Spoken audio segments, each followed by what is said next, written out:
मुगल तो सदियों पहले चले गए, लेकिन उनकी छोड़ी निशानियों को कांग्रेसी पिछले 75 साल से ऐसे संजोए हुए हैं जैसे कोई बेशकीमती हीरा हो। देश में अलग अलग जगह ऐसे सैकड़ों उदाहरण देखने को मिल जाएंगे, लेकिन यहाँ पर हम बात कर रहे हैं कृष्ण जन्म स्थान की, जिस पर 5 सदी से ज्यादा समय से औरंगजेबी शाही ईदगाह कब्जा जमाए बैठा है और इनका साथ दिया है कांग्रेस की गंदी राजनीति ने।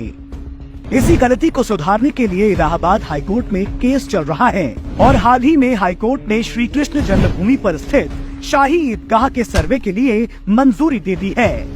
ये तसल्ली करने के लिए कि क्या वाकई में ये शाही ईदगाह कटरा केशव देव मंदिर के ऊपर बना हुआ है या नहीं। इस अतिक्रमण की कहानी को अच्छी तरह समझने के लिए हमें सबसे पहले कुछ तथ्यों को समझना पड़ेगा। इस वीडियो को अंत तक जरूर देखिएगा, ये जानने के लिए कि नेहरू गांधी परिवार के किस शख्स की वजह से भगवान श्री कृष्ण की जन्मभूमि के लिए कोर्ट में केस लड़ना पड़ रहा है। आप सभी को पता है भगवान श्री कृष्ण का जन्म मथुरा में हुआ था, इसलिए मथुरा को श्री कृष्ण की जन्मभूमि कहा जाता है। लेकिन जिस मथुरा के क्षेत्र में उनका जन्म हुआ उसको कटरा केशव देव के नाम से जाना जाता है। इस शाही ईदगाह का निर्माण कृष्ण के वास्तविक जन्म स्थान से संबंधित 13.37 एकड़ भूमि के एक हिस्से पर अवैध रूप से किया गया है। इस बात का सबसे पहला ऐतिहासिक साक्ष्य लगभग 2000 साल पुराना है, जिसे ब्रिटिश काल के आर्कियोलॉजिस्ट और इतिहासकारों ने खोजा और रिकॉर्ड किया है, किसी हिंदू या वामपंथी इतिहासकारों ने नहीं। दशकों तक इस मंदिर का विध्वंस करने और फिर से निर्माण का सिलसिला चलता रहा। न विध्वंस करने वाले आतताइयों ने हार मानी और न ही श्री कृष्ण के भक्तों ने फिर से बनाने में। लेकिन आज हम इस कगार पर खड़े हैं कि मुगलों और अंग्रेजों के ना होने के बावजूद भी हमें कृष्ण जन्मभूमि का जीर्णोद्धार करने के लिए कोर्ट में जाकर लड़ाई लड़नी पड़ रही है। हिंदुओं का ये संघर्ष कहां से शुरू हुआ है वो आपको समझने की जरूरत है।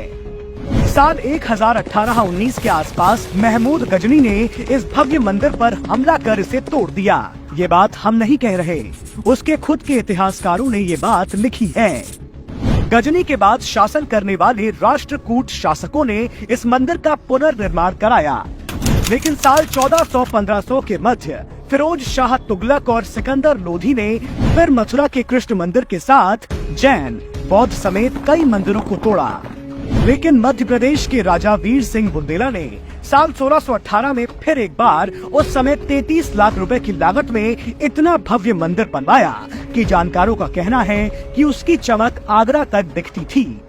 उसकी भव्यता का वर्णन आज भी एक फ्रांसीसी व्यापारी और जौहरी जीन बैप्टिस्ट बर्नियर की किताब में है, जो यहाँ 1650 में भारत आया था। फिर साल 1669 में इस मंदिर की चमक मुगल बादशाह औरंगजेब को इतनी खलने लगी कि उसने फरमान जारी किया कि जाओ उस मंदिर को तोड़ो और उसकी मूर्ति आगरा के जहां आरा बेगम मस्जिद में रख दो, सीढ़ियों के नीचे, ताकि जब नमाज पढ़ने जाएं तो उसे कुचलते हुए जाएं। इस औरंगजेबी फरमान पर अगर किसी भी फैक्ट चेकर को जरा सा भी संदेह है तो आज भी बीकानेर के संग्रहालय में जाकर देख सकता है। असल में क्रूर औरंगजेब केशव देव मंदिर को सिर्फ विध्वंस करके खुश नहीं था, इसलिए उसने जानबूझकर घाव कर नमक छिड़कने के लिए ईदगाह का निर्माण करवाया। ये भूलना नहीं चाहिए कि कृष्ण के इस केशव देव मंदिर को तोड़वाने से बस 1-2 साल पहले औरंगजेब ने वाराणसी के काशी विश्वनाथ मंदिर को भी तोड़ा था। बेशर्मी देखिए कि कांग्रेस हमारे मंदिर को तोड़ने वाले इस आक्रमणकारी के नाम पर दिल्ली की सड़कों का नाम रखती थी और आज भी उसे हिंदुओं का हितैषी बताने की कोशिश करती है। कई 100 सालों की क्रूरता सहने और इंतजार के बाद साल 1770 में हिंदुओं के लिए राहत का दौर तब आया जब सत्ता मराठाओं के हाथ में आई। गोवर्धन युद्ध के बाद मराठों का इस भूमि पर नियंत्रण हो गया और मथुरा आगरा उनके अधीन आ गया। उन्होंने इस कटरा केशव मंदिर की 13.37 एकड़ भूमि को नजूल भूमि यानी सरकार के नियंत्रण वाली भूमि के रूप में स्थापित कर दिया। खास बात ये भी है कि उस समय के रिकॉर्ड जो आज भी मौजूद हैं, जिनमें दर्ज है कि मौलवियों ने ये स्वीकार किया था कि वो ईदगाह छोड़कर दूसरी जगह जाएंगे ईदगाह के लिए जमीन ढूंढने। दुख की बात ये थी कि साल 1803 में मराठा अंग्रेजों के साथ युद्ध हार जाते हैं, लेकिन उसके बावजूद अंग्रेजों ने भी इस भूमि को नजूल की भूमि की तरह सरकारी रिकॉर्ड में रखा। उसके बाद 1815 में ईस्ट इंडिया कंपनी ने इस जमीन की नीलामी करी, जिसे बनारस के प्रसिद्ध राज परिवार से आने वाले राजा पटनीमल ने अंग्रेजों से जमीन खरीद ली। राजा पटनीमल और उनके परिवार के वंशजों के नाम ये जमीन ब्रिटिशर्स के रेवेन्यू और जुडिशियल रिकॉर्ड में दर्ज होता है। पटनीमल ने ये जमीन इसलिए खरीदी क्योंकि वो भगवान श्री कृष्ण का भव्य मंदिर बनवाना चाहते थे। यहाँ पर हमें एक महत्वपूर्ण बात याद रखने वाली है कि भले ही ईदगाह इस जमीन पर बना था, लेकिन 1 इंच भी जमीन पर उसका मालिकाना हक नहीं है, न ही रिकॉर्ड में है। फिर साल 1815 से 1947 के बीच शाही ईदगाह ट्रस्ट सीना जोरी दिखाते हुए अनेकों केस फाइल करती है, मथुरा कोर्ट में ये बोलकर कि कृष्ण जन्मभूमि की जमीन पर मालिकाना हक उनका है। यहाँ पर हमें एक बात जरूर याद रखनी चाहिए कि तब अंग्रेजों का राज था और कोर्ट में सारे जज अंग्रेज ही होते थे। सिर्फ आखिरी के कुछ साल में 1 या 2 भारतीय जज बने।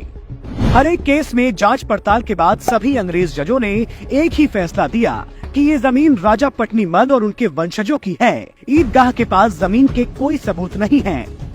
एक बार तो ईदगाह ट्रस्ट ने ये तक केस फाइल कर दिया कि कटरा केशव देव क्यों बोला जा रहा है जमीन को, कटरा ईदगाह क्यों नहीं बोला जा रहा है। कोर्ट ने फिर ईदगाह ट्रस्ट से इस दावे पर सबूत पेश करने को कहा।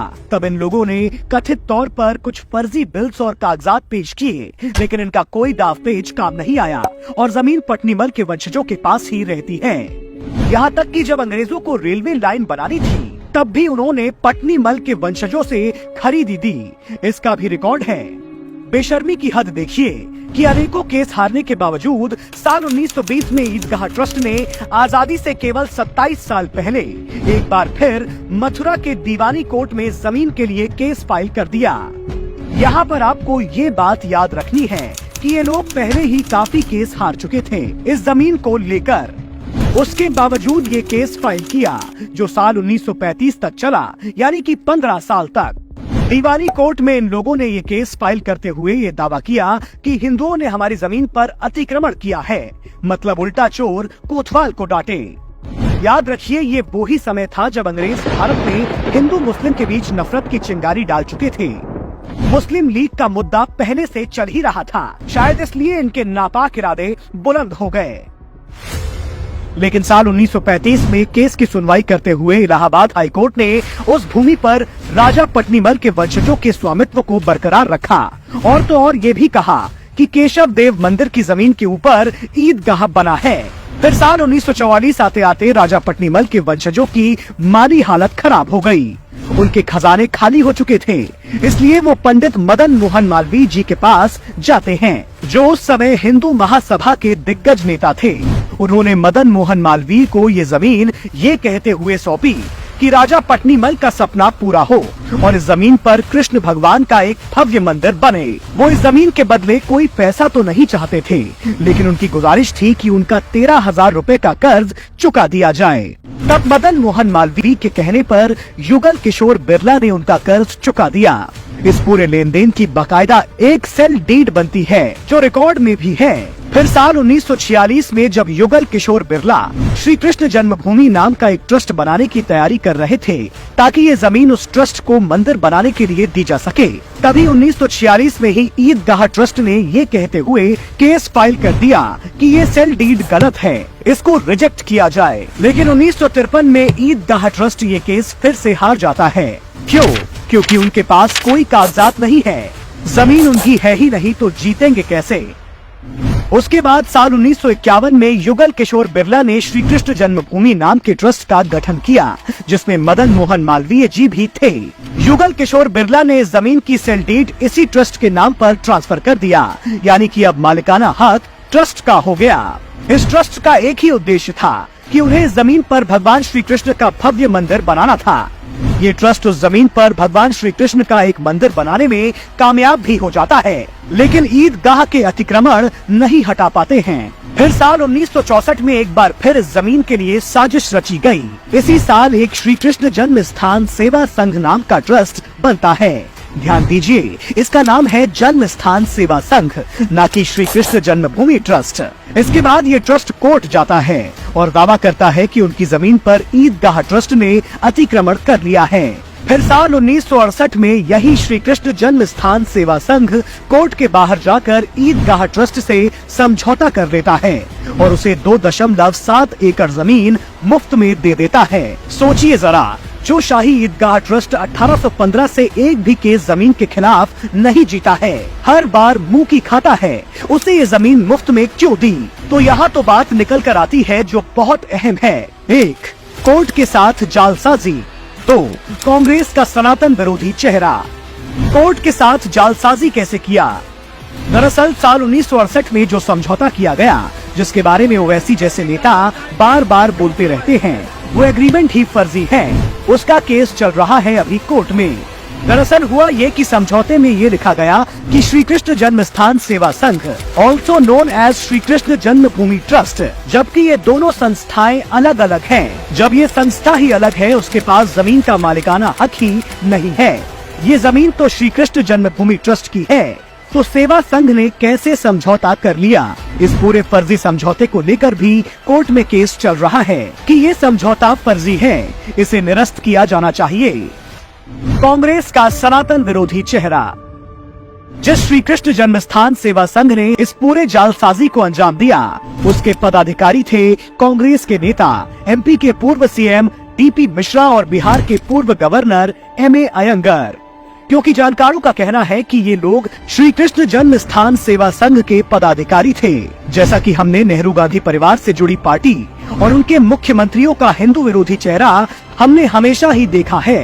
इस पूरे फसाद की जड़ भी यही कांग्रेसी निकल रहे हैं, क्योंकि पद्मश्री से सम्मानित इतिहासकार मीनाक्षी जैन का भी यही कहना है कि 1968 में ये ईदगाह और श्री कृष्ण जन्म स्थान सेवा संघ के बीच जो एग्रीमेंट हुआ, उसका कारण कहीं न कहीं ये माना जा सकता है कि इंदिरा गांधी को अपनी सरकार बचानी थी, इसलिए उनको बाहर से मदद लेनी पड़ी, जो उन्होंने वामपंथी सीपीआई और कुछ अल्पसंख्यक नेताओं से ली। शायद उसी सहयोग के बदले इस पूरे षड्यंत्र को अंजाम दिया गया। पहले तो यूपी में चरण सिंह की सरकार को गिराकर राष्ट्रपति शासन लगाया गया। उसके बाद फिर इस नापाक समझौते को अंजाम दिया गया, जिसकी वजह से श्री कृष्ण जन्मभूमि की इस पावन जमीन का 2.37 एकड़ ईदगाह के हाथों में चला गया। सोचिए, ये वो जमीन है जिस पर हिंदुओं के आराध्य भगवान श्री कृष्ण का जन्म हुआ है। ये देश 80 करोड़ से ज्यादा हिंदुओं के लिए कितना अहम है, ये आप समझ सकते हैं। कांग्रेस की पूर्व सरकारों को समझना चाहिए था कि इस जमीन को ईदगाह को देना हिंदुओं के साथ कितना बड़ा अन्याय होगा। क्या आज कोई भी मक्का में जाकर हिंदू मंदिर का निर्माण कर सकता है क्या? या अगर करना भी चाहे तो क्या उसको अनुमति मिलेगी?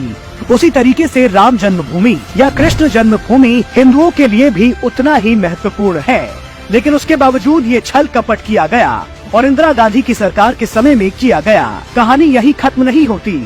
एक तरफ हम लोग इस जमीन के लिए कोर्ट में केस लड़ ही रहे हैं, दूसरी तरफ ईदगाह ट्रस्ट और इस समुदाय विशेष के कुछ लोग 21 किलोमीटर का मथुरा से वृंदावन की जो रेल लाइन है, उस पर गैर कानूनी तरीके से अतिक्रमण किए हुए हैं।